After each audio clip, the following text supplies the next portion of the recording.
What's going on, fam? Welcome back to the Naked Garden channel. And in today's video, we're going to show you how to make a cheap, inexpensive bed without using any tools. Of course, we're going to use our Naked Garden mix.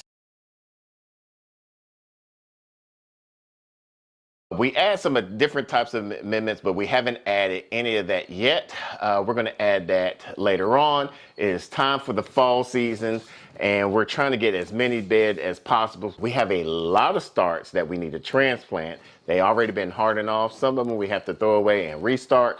But we already got our potting mix started. So I'm going to show you two other elements that you're going to need to help build your raised beds, and you don't need any type of tools. So let me show you what those are.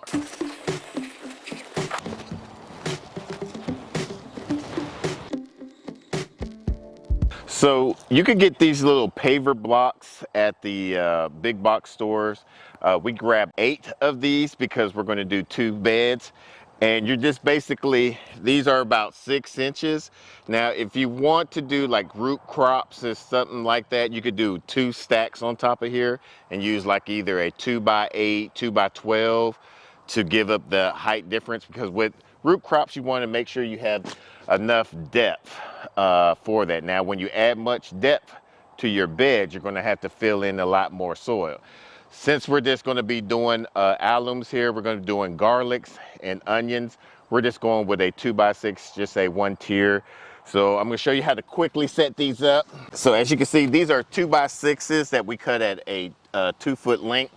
Now, like I said, this is a easy garden bed where you don't have to have any tools whatsoever. You could pick up some lumber from the big box store, especially if you go to the orange box store, and they will cut it for you whatever length that you have.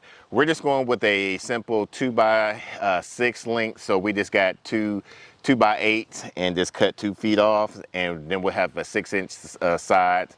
But like I said, if you want to do a 4x8 or a 4x12, that's all up to you.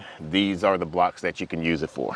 You said 6 inch, that's 6 inches? 6 inches this way, yep. Okay, 6 inch depth. Yeah, 6-inch depth. It's a 2x4, and it's not really a 2x4. It's actually like a 1 3/4 and like 5 1/2, but we call it a 2x4.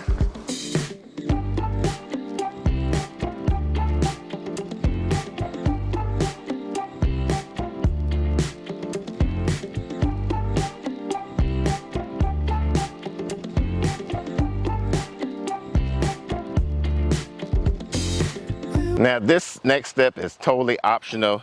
With these pavers here, it has a little hole where you could pound some, what I have is some rebar I got from the job site. Not sure how much they are, but you could just get like a 1/4 inch rebar and you could just pound it through. And what that does is just make sure it secures this from ever moving or rocking or anything of that nature. I'm gonna go ahead and pound these, and then we're gonna fill the beds.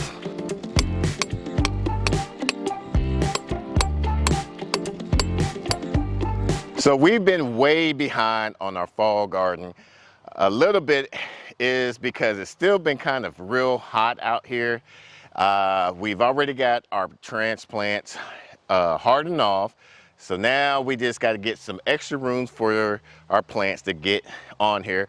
We do a lot of gardening tips and stuff like that. So if you want to be part of this family, make sure you hit that subscribe button and hit that bell icon so you don't miss an upload.